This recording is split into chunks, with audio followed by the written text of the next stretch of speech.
بہن نے فرمایا کہ کیا خانہ کعبہ اور مسجد نبوی کو چھونا یہ شرک اور بدعت ہے؟ تو ہرگز یہ شرک و بدعت نہیں ہے، کیونکہ یہ تو نبی کریم صلی اللہ علیہ وسلم سے بھی ثابت ہے۔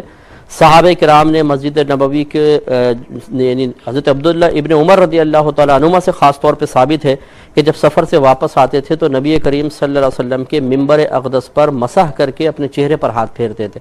تو برکت کے لیے اس طریقے سے ہاتھ پھیرنا اس صحابہ کرام سے ثابت ہے، اس میں شرک کا کوئی تصور نہیں ہے۔ بہن نے فرمایا کہ کسی نے یہ میسج پہ کیلنڈر سینڈ کیا رمضان کی ٹائمنگ کا، اور اس میں غلط ٹائم لکھ دیا جس سے روزہ برباد ہو گیا، یعنی جلدی افطار کر لیا یا دیر سے سحری ختم کی، تو اس کا وبال کس پر ہوگا؟ دیکھیں، اس کا وبال بھیجنے والے پر بھی ہوگا اور اس شخص پر بھی ہوگا کہ جس نے احتیاط اختیار نہیں کی ہے۔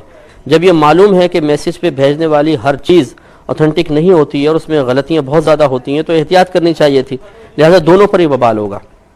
ایک بہن نے فرمایا کہ صبح کوئی شخص دیر سے اٹھا، رات میں نیت نہ کر سکا تھا، صبح نیت کر لی اور پھر بھولے سے ٹوتھ پیسٹ کر لی، تو اس کا کیا شرعی حکم ہوگا؟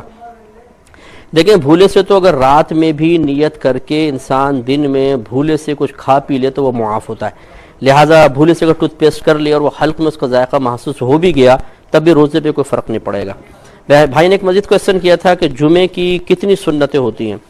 دیکھیں، جمعے کی ایک بات تو وضاحت یہ بہت ضروری ہے کہ بعض لوگ اس طرح کرتے ہیں کہ 2 رکعت فرض تو جمعے کی پڑھتے ہیں، باقی سنتیں اور نوافل میں ظہر کی نیت کرتے ہیں۔ یہ بالکل غلط ہے۔ جس دن آپ جمعہ پڑھ رہے ہیں ہر ایک میں جمعے کی نیتی کرنی ہوگی۔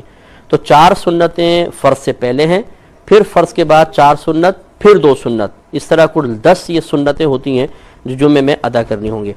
بھائی نے فرمایا کہ میں نے کسی کو قرض دیا ہوا ہے اور میں واپسی کا بھی مطالبہ نہیں